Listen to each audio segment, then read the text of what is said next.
BNP চেয়ারপারসনের জন্য উৎকণ্ঠার আরেকটি রাত কাটল নেতাকর্মীদের। হাসপাতালে জটিল সময় পার করছেন বেগম খালেদা জিয়া। অবস্থার উন্নতি হলে নেওয়া হবে বিদেশে। ম্যাডামের অবস্থা এখন ওনার ডাক্তারদের সাথে কথা বলে যেটা মনে হচ্ছে একটু স্থিতিশীল এবং আরও সামনে আরও ভালো হওয়ার ওনারা আশা রাখতেছেন। আমরাও দেশবাসীর কাছে আশা বলবো যে সবাই দোয়া করেন।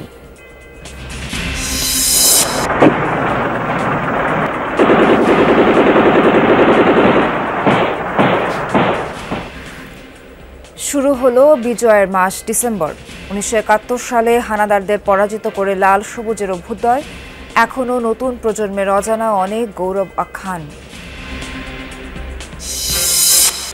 দাবি আদায়ে কর্মবিরতিতে প্রাথমিক ও মাধ্যমিকের শিক্ষকরা। আজ থেকে শুরু হওয়া বার্ষিক পরীক্ষা নিয়ে অনিশ্চয়তায় শিক্ষার্থী ও অভিভাবক।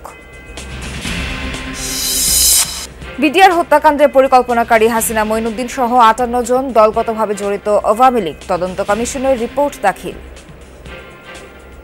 ওই সময়ের সরকার তার ক্ষমতা দীর্ঘায়িত করতে চেয়েছিলেন এবং প্রতিবেশী দেশ বাংলাদেশকে অস্থিতিশীল করতে চেয়েছিল এবং সেনাবাহিনীকে বিজিবিকে ওই সময় বিডিআরকে দুর্বল করতে চেয়েছিল। চুক্তির ২৮ বছর পরও শান্তি ফেরেনি পাহাড়ে। সক্রিয় একাধিক সশস্ত্র গ্রুপ। রক্তক্ষয়ী সংঘাতে ঝরছে প্রাণ। এখনো চুক্তিগুলো মূল যে ধারাগুলো আছে সেগুলো এখনো অবাস্তবায়িত। আমরা নারীরা কি বলবো, নিরাপদ না। শান্তি চুক্তি বাস্তবায়ন না হওয়ার কারণে পাহাড়ে প্রতিনিয়ত হানাহানি হচ্ছে। আজ থেকে রাত্রি যাপনের জন্য উন্মুক্ত হচ্ছে সেন্ট মার্টিন। জাহাজ চলবে। কক্সবাজার থেকে দৈনিক যেতে পারবেন ২,০০০ পর্যটক।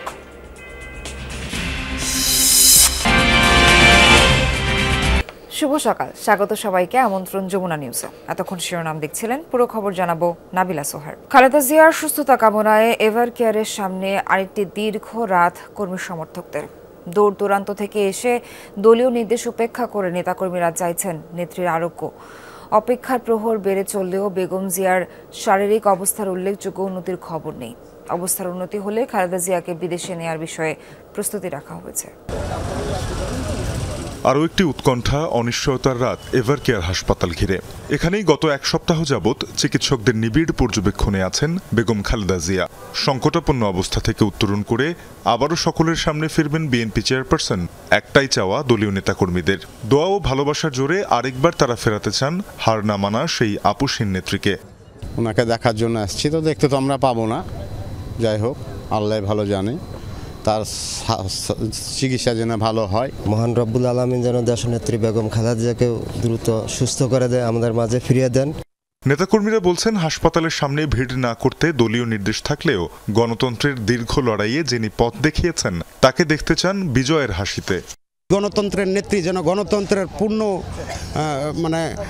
চূড়ান্ত বিজয় দেখে যেতে পারেন। মহান রব্বুল আলামিন যেন তাকে সেই বিজয় দেখা পর্যন্ত বাঁচিয়ে রাখেন। ম্যাডামের একটা ভালো খবর শোনার জন্য, ওনার একটা শারীরিক সুস্থতার উন্নতির খবর শোনার জন্য সবাই অপেক্ষা।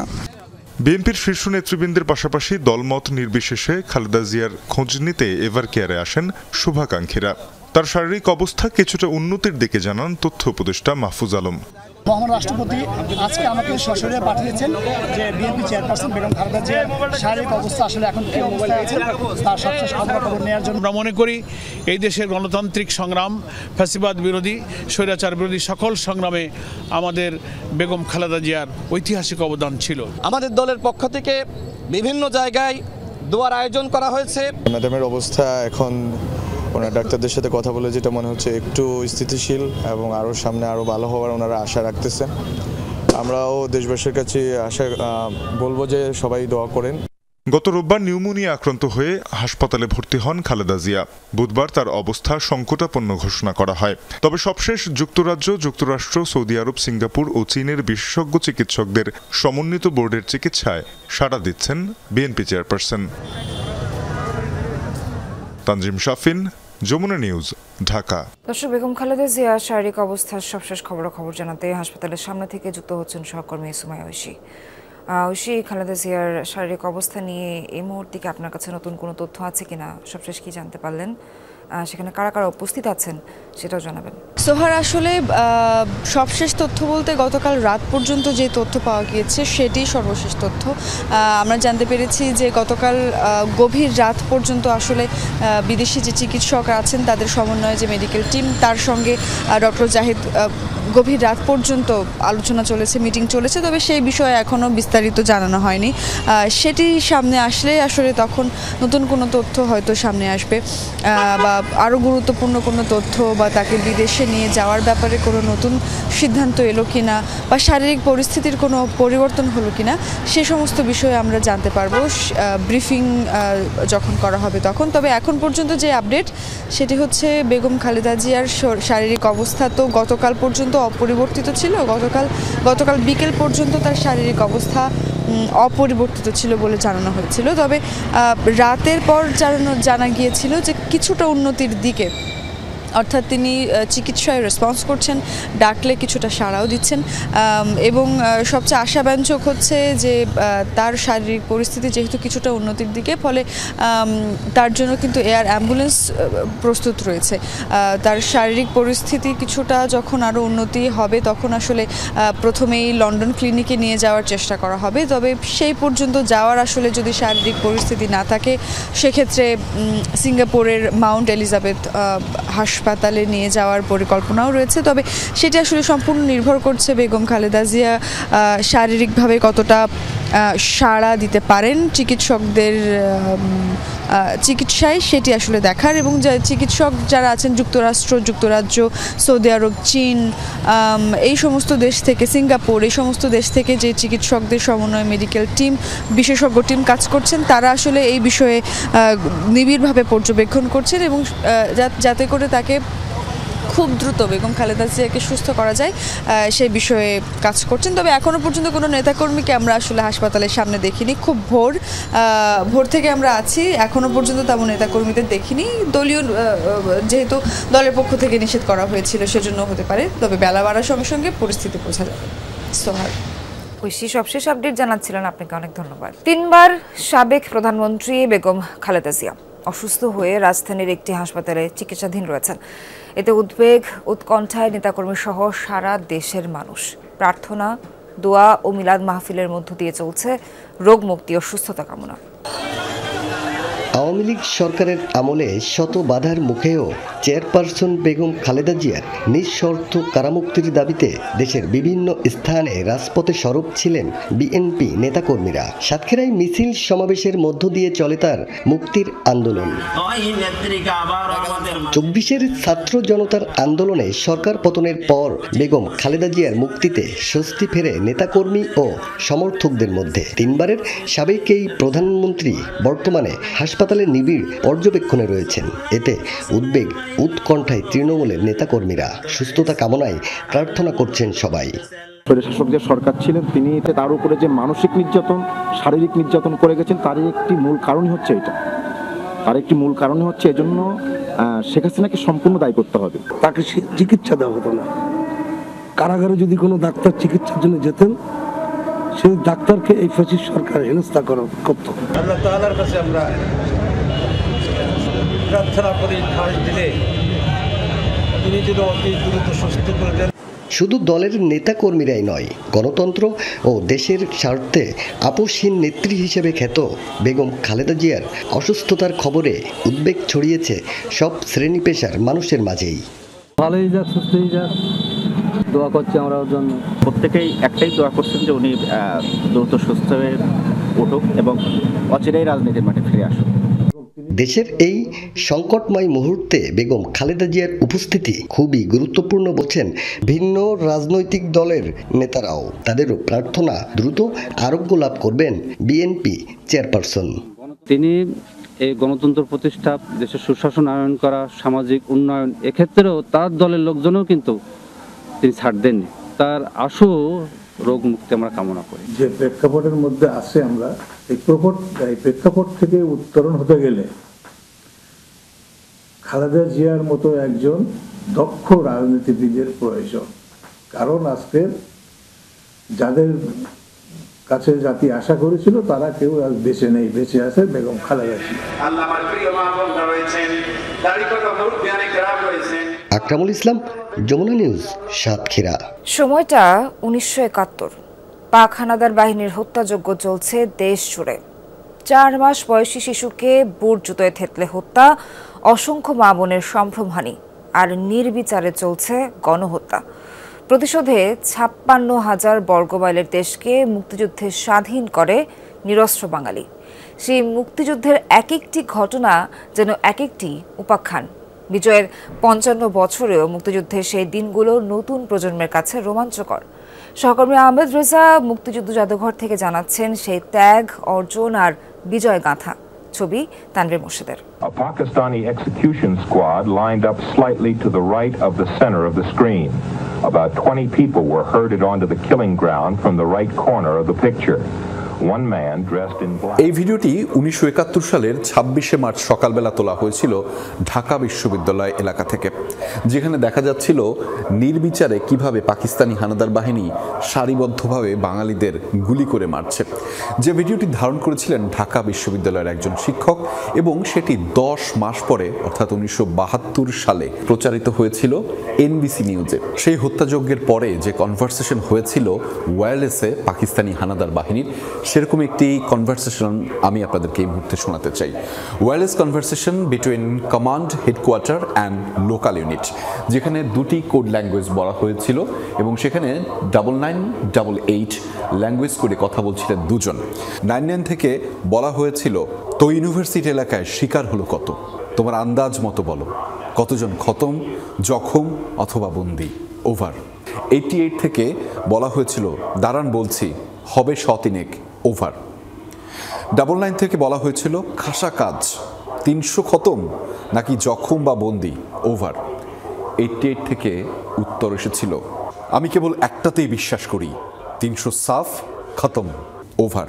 88-এর প্রতি 99 থেকে অর্থাৎ 99 থেকে যে কথা বলা হয়েছিল শেষবারের মতো, বাহ, আমি তোমাকে এবং তোমার ছোকরাদের সাবাস বলি, তারা এই এলাকায় চমৎকার কাজ করেছে, আমি বহুত খুশ হয়েছি, ওভার। এমন নির্মম হত্যাযজ্ঞ চালানো হয়েছিল 1971 সালে বাঙালি জাতির উপর।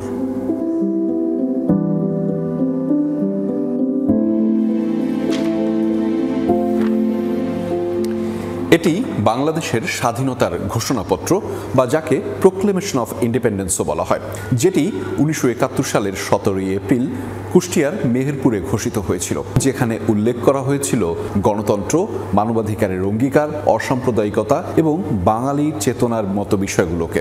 এই প্রোক্লেমেশন অফ ইন্ডিপেন্ডেন্স পরবর্তীতে বিভিন্ন দেশে দূতাবাসগুলোতে পাঠানো হয়েছিল এবং এই বিষয়গুলোকে প্রাধান্য দিয়েই মুক্তিযোদ্ধারা পরবর্তীতে দেশমাতৃকাকে স্বাধীন করতে অনুপ্রাণিত হয়েছিলেন। খুলনার সেনহাটি এলাকায় বসবাস করতেন প্রাক্তন মুজাহিদ কমান্ডার আব্দুস সালাম খান, যিনি অসহযোগ আন্দোলনে তরুণদের নেতৃত্ব দিয়েছিলেন এবং পরবর্তীতে মুক্তিযুদ্ধকালীন সময়ে তাদের দলনেতা হিসেবেও দীর্ঘ সময় কাজ করে গেছেন। তাকে খুঁজতেই 1971 সালের 30 এপ্রিল স্থানীয় দালালরা পাকিস্তানি সৈন্যসহ তার বাড়ি ঘেরাও করে। রেড করার পরে বাড়ির থেকে সবাই তো পলায় চলে গেল, বাচ্চাটা 2 মাসে বাচ্চাটা ঘরেতে ছিল, তার ওই বিহারিরা আর ওই পাঞ্জাবিরা মিলে বোর্ড দিয়ে ফেসে বাচ্চাটাকে মারিয়ে দিল। মুক্তিযোদ্ধা বাবা আব্দুস সালাম খান রাতে এসে তার সন্তানের মরদেহ ধুয়ে মুছে রূপসা নদীতে ভাসিয়ে দেন। এখানে একটি হেলমেট এবং নোটবুক দেখতে পাচ্ছি, যেটি বীর মুক্তিযোদ্ধা মাহবুবুল আলমের, যিনি রণাঙ্গন থেকে লিখেছিলেন মুক্তিযুদ্ধকালীন কথা। এটা হচ্ছে ফিল্ড নোটবুক। প্রতিদিন যে যুদ্ধ হতো, অপারেশন হতো, 1 লাইন 2 লাইন 5 লাইন 7 লাইন যতদূর হয় আর কি, ওখানে টুকে রাখতাম। আর হেলমেটটা জগদলহাট পাক আর্মির ঘাঁটি দখল করার পরে অনেকগুলো হেলমেট পেলাম, তার মধ্যে আমি একটা মাথায় পরে নিলাম। ওই হেলমেটটা আমি বহু যত্নে রাখছিলাম, বহু যত্নে। বাঙালি নারীরা পাকিস্তানি সেনাবাহিনীর দ্বারা যে নির্যাতিত হয়েছে তার বিভিন্ন চিত্র উঠে এসেছে দেয়ালে। তেমনি একটি চিত্র রয়েছে এখানে, যেটি সিলেটের শেলুটি করে দেয়ালে চিত্রিত অবস্থায় পাওয়া গেছিল। 9 মাস রক্তক্ষয়ী যুদ্ধের পর আসে বাংলার কাঙ্ক্ষিত বিজয়, যে বিজয় আসলে নিশ্চিত করেছে 1,47,570 বর্গ কিলোমিটারের স্বাধীন বাংলাদেশ নামক রাষ্ট্রটির, যে বিজয় আসলে নিশ্চিত করেছে বাংলার লাল সবুজের পতাকাকে, যে বিজয় আসলে নিশ্চিত করেছে বাংলার মানুষের অধিকারকে। আহমেদ রেজা, যমুনা নিউজ, ঢাকা। 4 দফা দাবিতে পূর্ণ দিবস কর্মবিরতি পালন করছেন দেশের সরকারি মাধ্যমিক বিদ্যালয়ের শিক্ষকরা। কর্মবিরতির অংশ হিসেবে 6ষ্ঠ থেকে 10ম শ্রেণী পর্যন্ত চলমান বার্ষিক পরীক্ষাও বন্ধ রাখার ঘোষণা দিয়েছে।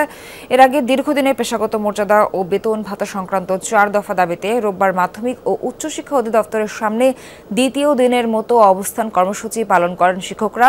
পরে বাংলাদেশ সরকারি মাধ্যমিক শিক্ষক সমিতির ব্যানারে কর্মবিরতির ঘোষণা করা হয়। সরকারি মাধ্যমিক বিদ্যালয়ের সহকারী শিক্ষক পদটি বিসিএস ক্যাডারভুক্ত করা সহ 4 দফা দাবি আদায়ে এক কর্মবিরতি শুরু হয়েছে। শিক্ষক নেতারা জানান, দাবি আদায় হলে সাপ্তাহিক ছুটির দিন শুক্র ও শনিবার অবশিষ্ট পরীক্ষাগুলো নেওয়া হবে। ডিসেম্বরের মধ্যে ফলাফল প্রকাশ করা হবে। তবে দাবি পূরণ না হলে কর্মবিরতি চলবে। গত 24 নভেম্বর থেকে দেশে মাধ্যমিক বিদ্যালয়গুলোতে বার্ষিক পরীক্ষা শুরু হয়েছে। এদিকে 11তম গ্রেডে বেতন ভাতা নির্ধারণ সহ 3 দফা দাবিতে বিভিন্ন জেলায় গতকাল থেকে কর্মবিরতিতে প্রাথমিক বিদ্যালয়ের সহকারী শিক্ষকদের একাংশ। আজ বার্ষিক পরীক্ষা শুরুর কথা থাকলেও তা নিয়ে অনিশ্চয়তায় শিক্ষার্থী ও অভিভাবকরা।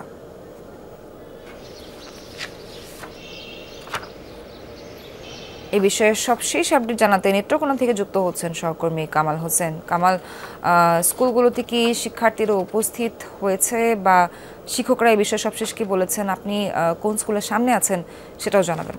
শহর নেত্রকোনা সরকারি বালিকা উচ্চ বিদ্যালয়ে আমি আছি। আমি যদি দেখানোর চেষ্টা করি যে এই স্কুলে এরই মধ্যে বার্ষিক পরীক্ষা এবং এসএসসি পরীক্ষার্থীদের নির্বাচনী পরীক্ষা 6টি পরীক্ষা সম্পন্ন হয়েছে। বাকি পরীক্ষাগুলো আজকে থেকে আর হচ্ছে না। শিক্ষক নেতারা তারা তাদের 4 দফা দাবিতে কিন্তু আগামী 3 দিনের জন্য তারা কমপ্লিট শাটডাউনে গিয়েছেন। আমি যদি একটু জানার চেষ্টা করি, স্যার আপনাদের দাবিগুলো কি যদি একটু আমাদেরকে বলেন। আমাদের ধন্যবাদ সাংবাদিক বন্ধু। আমাদের আসলে 4 দফা দাবিতে আমাদের কেন্দ্র ঘোষিত কর্মসূচির অংশ হিসেবে আমরা আজকে নেত্রকোনা সরকারি বালিকা উচ্চ বিদ্যালয়ের শিক্ষক শিক্ষার্থীরা কর্মবিরতি পালন করছি। আমাদের মূল দাবিগুলো হচ্ছে, প্রথমেই আমাদের 4 স্তরীয় পদসোপান, আমাদের এন্ট্রি পদ 9ম গ্রেড, যে আমরা 10ম গ্রেডে জয়েন করেছি। আমাদের সাথে যারা 10ম গ্রেডে জয়েন করেছিল তারা সমাজ সেবা অফিসার, সাব রেজিস্ট্রার, পিটিআই এর ইনস্ট্রাক্টর, থানার ওসি, তারা সবাই ইতোমধ্যে 9ম গ্রেডে চলে গিয়েছে। কিন্তু কি এক বৈষম্যমূলক কারণে আমাদেরকে এখনো 10ম গ্রেডে রাখা হয়েছে। আমরা এই বৈষম্যের অবসান চাই। আমাদের আরেকটি দাবি, অন্যতম দাবি হচ্ছে আলাদা অধিদপ্তর। আপনারা জানেন যে আমাদের মাধ্যমিক কলেজ শিক্ষকদের দ্বারাই পরিচালিত হয়। মূলত মাত্র 2টি পদ আমাদের মাধ্যমিক শিক্ষকদের জন্য, 2টি কর্মকর্তা কর্মচারী রয়েছে, যা কর্মজটের সৃষ্টি করছে। আমরা চাচ্ছি আমাদের সরকারের কাজে ফ্লেক্সিবিলিটি আনার জন্য আমরা স্বতন্ত্র মাধ্যমিক শিক্ষা অধিদপ্তরের দাবি করছি। আমাদের জানেন আমাদের দীর্ঘদিনের time scale selection grade due রয়েছে। অন্যান্য অধিদপ্তরের লোকজন টাইম স্কেল সিলেকশন গেট তারা পেলেও আমাদের মাধ্যমিক শিক্ষা শুনছিলেন যে তাদের যে দাবিগুলো, শিক্ষক নেতা বলছিলেন যে এই দাবিগুলো পূরণ না হওয়া পর্যন্ত তাদের কর্মসূচি চালাবেন। বিদ্যালয়ের শিক্ষকরা, সহকারী শিক্ষকরা কিন্তু তাদের দাবিতে কর্মবিরতিতে আছেন। যদিও বার্ষিক পরীক্ষা শুরু হবে, এই মুহূর্তে পরীক্ষা চলার কথা, কিন্তু শিক্ষক নেতারা তাদের দাবি না মানা পর্যন্ত আগামী 3 দিন তাদের কর্মসূচি অব্যাহত রাখবেন। কামাল, ধন্যবাদ আপনাকে। পলাতক প্রধানমন্ত্রী শেখ হাসিনা, সাবেক সেনাপ্রধান মইনুল আহমেদ সহ 58 জনের পরিকল্পনায় সংঘটিত হয়েছে বহুল আলোচিত বিডিআর হত্যাকাণ্ড। সন্ধ্যায় প্রধান উপদেষ্টার কাছে জমা দেয়া প্রতিবেদন এমনটাই জানিয়েছে জাতীয় তদন্ত কমিশন। বলা হয়েছে, ক্ষমতাকে কুক্ষিগত ও পাকাপোক্ত করতেই এই নৃশংস হত্যাকাণ্ড ঘটানো হয়েছিল, যাতে দলগতভাবে জড়িত ছিল আওয়ামী লীগ। শেখ ফজলে নূর তাপস ছিলেন প্রধান সমন্বয়ক। নারকীয় বিডিআর হত্যাযজ্ঞ বাংলাদেশের ইতিহাসের অন্যতম সেই কালো অধ্যায়ে কেবল ৫৭ জন সেনা কর্মকর্তার মৃত্যুই হয়নি, বুঝে না বুঝে বিদ্রোহের অংশ হওয়ায় তছনছ হয়েছে সীমান্তরক্ষী বাহিনীর অসংখ্য সদস্যের জীবন। কী কারণে, কাদের প্ররোচনায় এমন নৃশংসতা? কেউ কি পেছন থেকে কলকাঠি নেড়েছে? এমন অসংখ্য প্রশ্ন ছিল জনমনে। সেসবের উত্তর খুঁজেছে বিডিআর হত্যাকাণ্ডের ঘটনায় গঠিত জাতীয় তদন্ত কমিশন।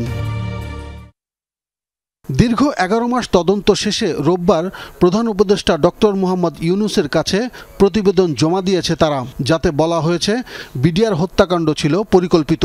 আর এতে তৎকালীন প্রধানমন্ত্রী শেখ হাসিনার গ্রিন সিগন্যাল ছিল উল্লেখ করে বলা হয়েছে তৎকালীন সেনাপ্রধানেরও যেমন দায় আছে, তেমনি পুলিশ, র্যাব এবং গোয়েন্দা সংস্থাগুলোও চরম ব্যর্থতার পরিচয় দিয়েছে। র্যাবের সদস্যরা ছিলেন, সজ্জিত ছিলেন, তারা ইন্টারভিউ করেনি এবং তারা বলছে, তাদের কমান্ডার আমাদেরকে বলেছে, এবং এটা আমরা ইনভেস্টিগেশন করেছি যে ওই সময় এডিজি ছিলেন কর্নেল রেজা নূর, বর্তমানে মেজর জেনারেল কর্নেল রেজা নূর রিটায়ার্ড। তদন্ত কমিশন বলছে হত্যার আগে অনেক সেনা কর্মকর্তার উপর নির্যাতন চালানো হয়েছিল। পুরো ঘটনায় দলগতভাবে জড়িত ছিল তৎকালীন ক্ষমতাসীন আওয়ামী লীগ, যার প্রধান সমন্বয়কের ভূমিকা পালন করেছিলেন শেখ হাসিনার ভাতিজা ও তৎকালীন সংসদ সদস্য শেখ ফজলে নূর তাপস। একই সাথে বিদেশি শক্তির সম্পৃক্ততার প্রমাণ পাওয়ার দাবি করা হয়েছে ওই রিপোর্টে। ওই সময়ের সরকার তার ক্ষমতা দীর্ঘায়িত করতে চেয়েছিলেন এবং প্রতিবেশী দেশ বাংলাদেশকে অস্থিতিশীল করতে চেয়েছিল এবং সেনাবাহিনীকে, বিজিবিকে, ওই সময় বিডিআরকে দুর্বল করতে চেয়েছিল। প্রকৃত সত্য যাতে উদ্ঘাটিত না হয় সেজন্য অনেক আলামত ধ্বংস করা হয়েছিল। বলা হয়েছে রাষ্ট্রীয় অতীত ভবন ও তৎকালীন প্রধানমন্ত্রীর বাসভবন যমুনায় যেসব বিডিআর সদস্যের সঙ্গে শেখ হাসিনার বৈঠক করেছিলেন তাদের সঠিক নাম পরিচয় ও তথ্য সংরক্ষণ না করাটাও ছিল উদ্দেশ্যমূলক। প্রাক্তন প্রধানমন্ত্রী শেখ হাসিনা, ব্যারিস্টার ফজলে নূর তাপস, শেখ সেলিম, মির্জা আজমের কথা আমি বলেছি, তারপরে নানক, জাহাঙ্গীর কবির নানক, সাহারা খাতুন এবং জেনারেল তারেক এবং প্রাক্তন সেনাবাহিনী প্রধান জেনারেল মঈন এবং প্রাক্তন ডিজিএফআই প্রধান জেনারেল আকবর। ঘটনার সময় কিছু প্রিন্ট ও ইলেকট্রনিক মিডিয়া এবং কয়েকজন সাংবাদিকের ভূমিকা নিয়ে প্রশ্ন তোলা হয়েছে তদন্ত কমিশনের রিপোর্টে। কি কি অপরাধে তারা জড়িত সেগুলোকে আমরা মেনশন করে আমরা সুপারিশ করেছি, কাজে তাদের সামাজিক অবস্থান বিবেচনায় আমরা এটা গোপন রাখতে চাই। আব্দুল্লাহ তুহিন, যমুনা নিউজ, ঢাকা। দর্শক, আজ থেকে শুরু হচ্ছে কক্সবাজার থেকে সেন্ট মার্টিনে জাহাজ চলাচল। রাত্রি যাপন করা যাবে আগামী ২ মাস। দৈনিক ২,০০০-এর বেশি পর্যটক এই প্রবাল দ্বীপটিতে যেতে পারবেন না বলে জানিয়েছেন কক্সবাজারের অতিরিক্ত জেলা ম্যাজিস্ট্রেট শাহিদুল আলম। তিনি বলেন ৩১ জানুয়ারি পর্যন্ত টানা ২ মাস পর্যটকরা ভ্রমণ করতে পারবেন। MV Karnaphuli express, MV ১২ Auliya, Keari Sindbad ও কেয়ারি ক্রুজ অ্যান্ড ডাইন নামের ৪টি জাহাজ কক্সবাজার থেকে সেন্ট মার্টিন নৌপথে চলাচলের অনুমতি নিয়েছে। এছাড়া সেন্ট মার্টিনের জীববৈচিত্র্য রক্ষায় সরকারের জারি করা ১২টি নির্দেশনা কঠোরভাবে বাস্তবায়নের কথা জানান শাহিদুল আলম।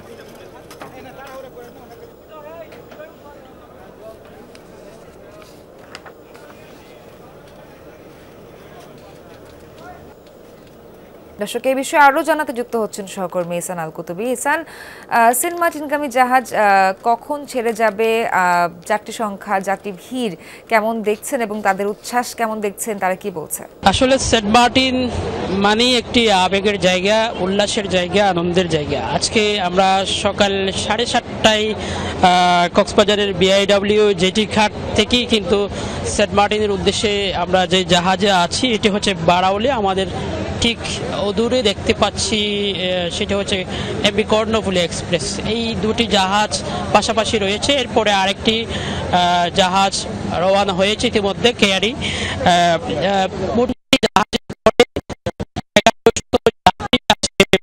পর্যটক সেন্ট মার্টিনের উদ্দেশ্যে রওনা করেছে এবং আমরা পর্যটকদের মাঝে যে আনন্দ, উল্লাস, আবেগ, তাদের যে দীর্ঘ প্রতীক্ষার পর তারা সেন্ট মার্টিনে যাচ্ছে, সেন্ট মার্টিন নিয়ে যাওয়ার পর তাদের কি কি প্ল্যান আছে সেটি নিয়ে আমরা কথা বলেছি। বিশেষ করে সেন্ট মার্টিনের যে ফিশ ফ্রাই থেকে শুরু করে সেন্ট মার্টিনের নীল জলরাশিতে আনন্দে মেতে ওঠা সহ তাদের বিভিন্ন প্ল্যানের কথা আমাদেরকে জানিয়েছেন। আসলে সেন্ট মার্টিন যাওয়ার জন্য মানুষের যে আগ্রহ সেটি আসলে সেটির কোনো শেষ নেই, প্রতীক্ষার শেষ, কিন্তু আগ্রহের কোনো শেষ থাকে না।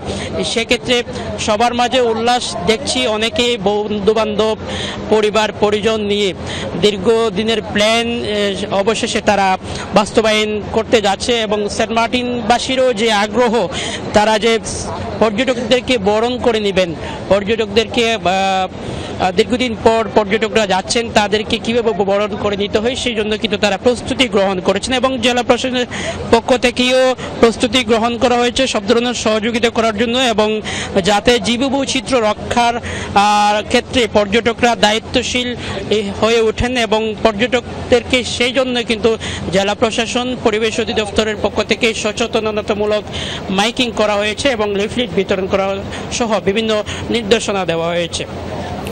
আপনি সেন্ট মার্টিনগামী জাহাজ থেকে সবশেষ জানাচ্ছিলেন, অনেক অনেক ধন্যবাদ আপনাকে। পার্বত্য চট্টগ্রাম শান্তি চুক্তির 28 বছর পরও পাহাড়ে ফেরেনি কাঙ্ক্ষিত শান্তি। 1997 সালের 2 ডিসেম্বর তৎকালীন সরকারের সাথে জনসংহতি সমিতির চুক্তির মধ্য দিয়ে পাহাড়ে অবসান হয় রক্তক্ষয়ী দীর্ঘ সংঘাতের। চুক্তির পর যোগাযোগ, শিক্ষা, স্বাস্থ্য, পর্যটন খাতে এসেছে পরিবর্তন, তবে এখনও সক্রিয় একাধিক সশস্ত্র গ্রুপ, বন্ধ হয়নি প্রাণঘাতী দ্বন্দ্ব সংঘাত। দেশের দক্ষিণ পূর্বাঞ্চলের 3 পার্বত্য জেলার দুর্গম পাহাড়ে দেখা যায় এমন দৃষ্টিনন্দন সড়ক। পাহাড়ের খাঁজে খাঁজে ভেসে বেড়ানো সাদা মেঘ ছুঁয়ে দেয় পর্যটকদের।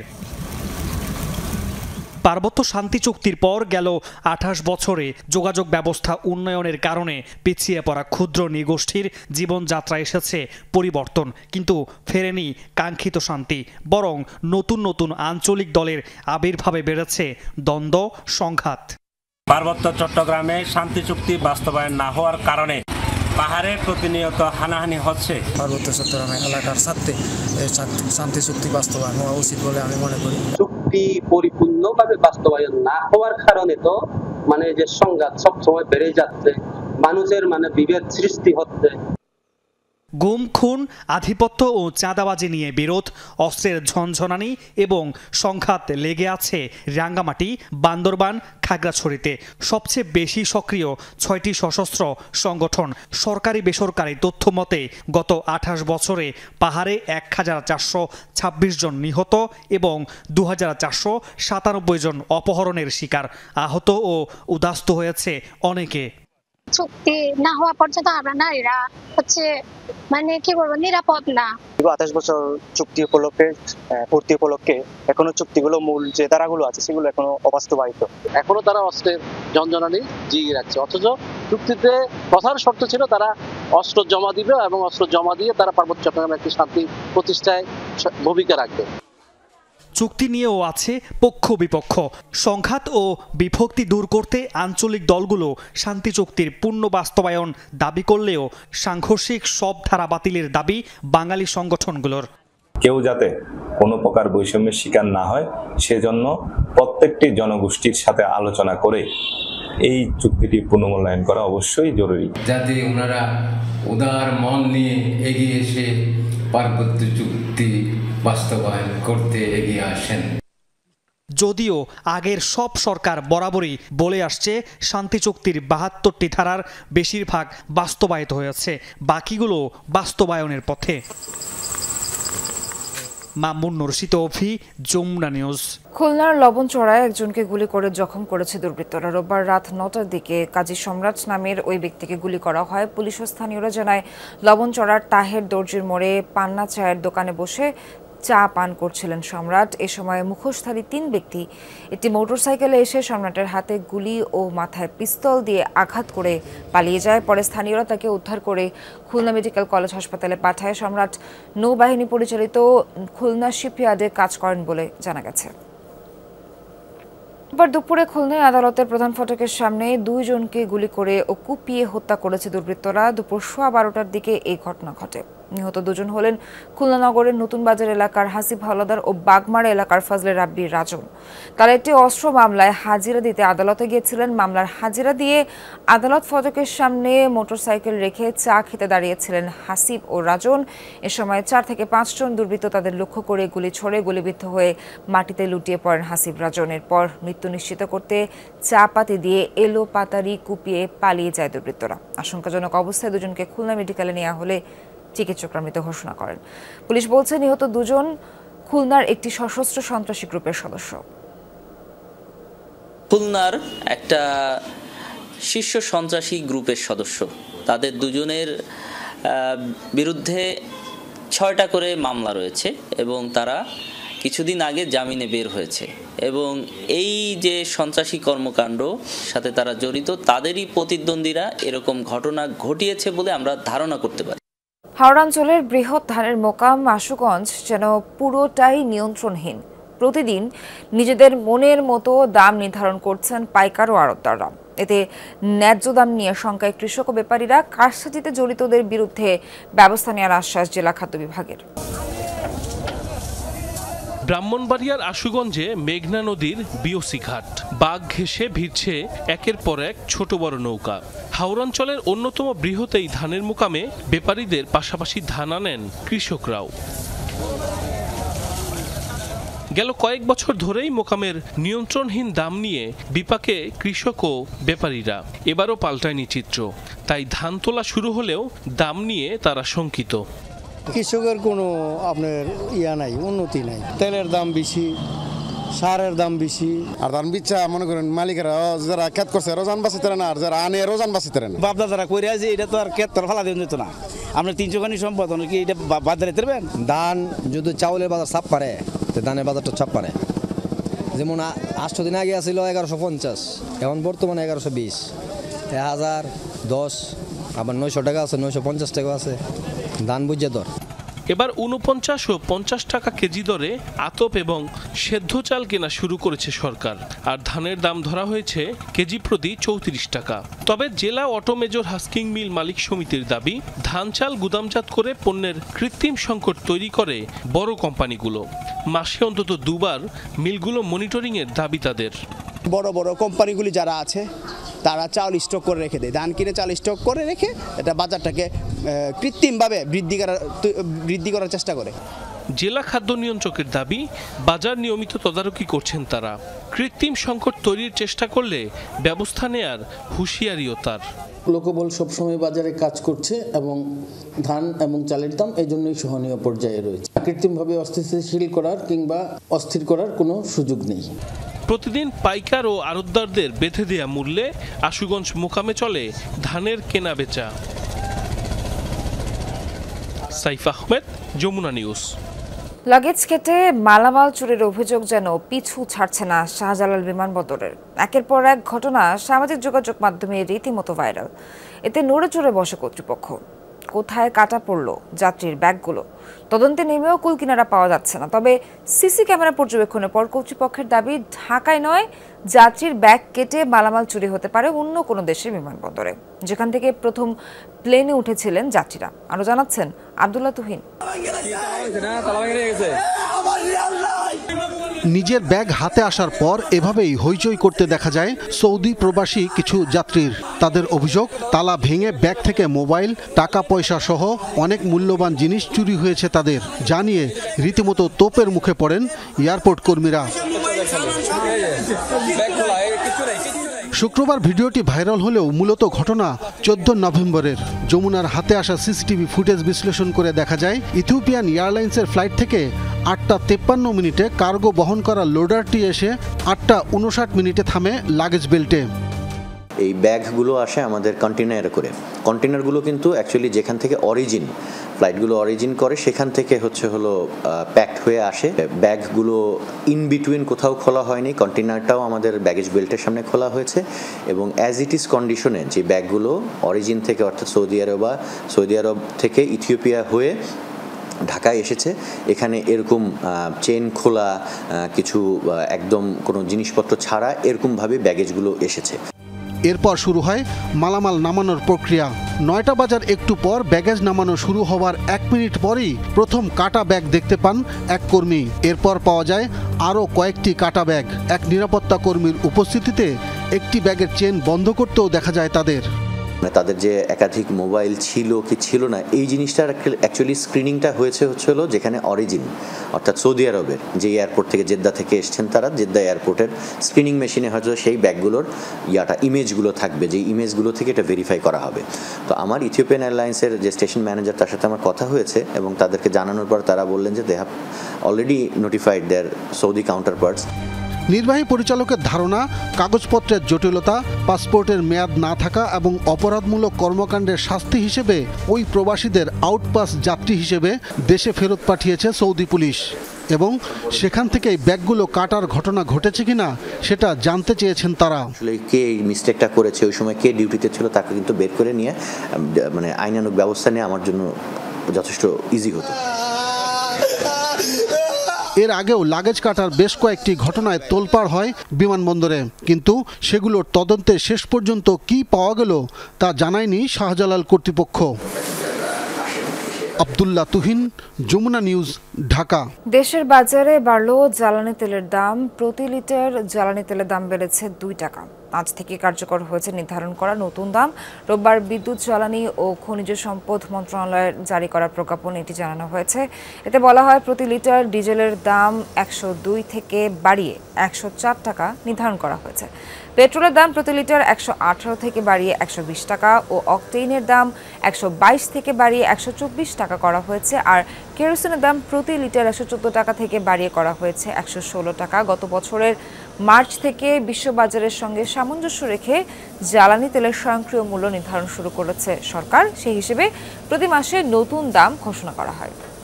ভাঙন ঠেকাতে সরকারের বিভিন্ন দপ্তরে ঘুরেছেন জামালপুরের মুন্নিয়া চরের বাসিন্দারা।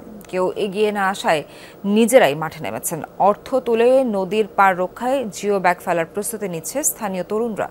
শেষ সম্বলটুকু রক্ষার চেষ্টা। পানি উন্নয়ন বোর্ড বলছে শুধু ওই চরই নয়, আশপাশের কয়েক গ্রামে ভাঙন রোধে প্রকল্পের জন্য সমীক্ষা চলছে। বাড়ি বাড়ি ঘুরে অর্থ সংগ্রহ করছেন চরমুন্নিয়ার যুবকরা। উদ্দেশ্য ভাঙন ঠেকাতে নদীতে বাঁধ দেয়া। যমুনা নদীর ভাঙন থেকে ভিটেমাটি রক্ষায় বারবার ধর্ণা দিয়েছেন প্রশাসনে। কাজ না হওয়ায় চরের মানুষ নিজেরাই উদ্যোগী। আমরা পানি উন্নয়ন বোর্ডে গেছি, উপজেলা গিয়েছি, তারপরে আমাদের ডাকে কেউ সাড়া দেয় নাই। তখন আমরা এলাকার যুব সমাজের কিছু পোলাপান এবং এলাকার এলাইট পার্সন যারা আছে ওনাদের নিয়ে আমরা বৈঠক করি। নিজ উদ্যোগে আমরা নিজের অর্থায়নে আমরা নদীকে শাসন করার জন্য কিছু বস্তা কেনার জন্য আমরা উদ্যোগ নিছি। আর বাড়ি ভাঙা সহ্য হয় না, এই হিসেবে আমি খাটতে পারি না, তাও 2000 টাকা আমি দিছি। কেউ কেউ আরও বেশি দিতেছে, অন্তত 2-250 ঘর। ইসলামপুর উপজেলার এই চরে পৌঁছাতে ভূখণ্ড থেকে অন্তত 30 মিনিট সময় লাগে নৌকায়। অন্যান্য বছর ভাঙন দেখা না গেলেও গত 2 মাসে চরের অন্তত 3 কিলোমিটার গ্রাস করেছে নদী। বিলীন 2 শতাধিক ঘরবাড়ি, শিক্ষা প্রতিষ্ঠান ও ফসলি জমি। ঝুঁকির মুখে অনেক স্থাপনা। ভাঙন আতঙ্কে নির্ঘুম রাত কাটাচ্ছেন বাসিন্দারা। এমন পর্যায়ে ভাঙতেছে দাদা, বাড়ি ঘরটা নিয়ে নেওয়ার কোনো জায়গা নাই। আমরা রাতে চিন্তা ঘুমাইতে পারি না, সারা রাত ঘুম জায়গা থাকি যে কখন নদী ভাঙে। প্রতি বছরই কম বেশি ভাঙে, তবে এবার 3 মাস হলো খুব বেশি আকারে ভাঙতেছে। পানি উন্নয়ন বোর্ডে গিয়েছিলাম, সেখানে তারা বলেছে যে আসলে নদী তো নদী, চর তো চরই, চরের মানুষের আবার হিসাব কি, চরের কোনো হিসাব পাতি আমাদের নাই। পানি উন্নয়ন বোর্ডের কর্মকর্তারা জানান মুন্নিয়া সহ আশেপাশের কয়েক গ্রামের ভাঙন ঠেকাতে নেওয়া হবে উদ্যোগ। তার আগে চলছে সমীক্ষা। এই চরগুলো প্রতি বছরে কম বেশি ভাঙনের শিকার হয় নদীর স্বাভাবিক নিয়মে এবং অনেক নতুন চর জেগে ওঠে এবং এই জনবহুল চরগুলা এই ভাঙন রোধে বা এগুলা স্টেবিলাইজেশনের জন্য করণীয় নির্ধারণে আমরা একটা সমীক্ষা প্রকল্প করার সিদ্ধান্ত নিয়েছি এবং আমি খুব দ্রুতই এই সমীক্ষা প্রকল্পের প্রস্তাবনাটি প্রেরণ করব। যমুনার বুকে জেগে ওঠা এই চরে অন্তত 50,000 মানুষের বসবাস। ভাঙন ঠেকাতে সরকারি সহায়তার দাবি নদী তীরবর্তী বাসিন্দাদের।